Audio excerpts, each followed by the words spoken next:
Сәлем достар, өткен жылғы келген Көкжайлау Алматының таулары осы жерде. Қайтадан келдім. Атпен жолға шығамыз, бір апта емес, 3 күн 4 күннің ішінде. Осы жерге өткен жылы қонған болатынмын.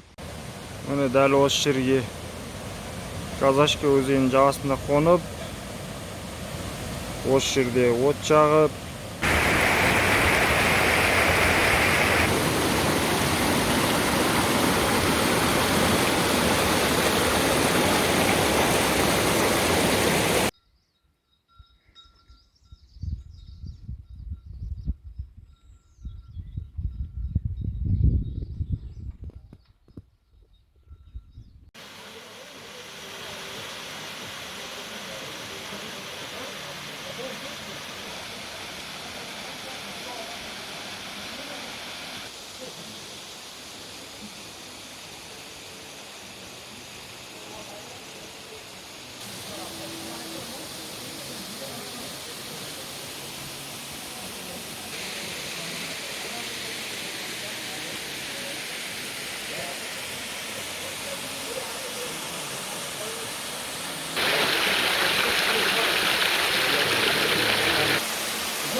өткен жылы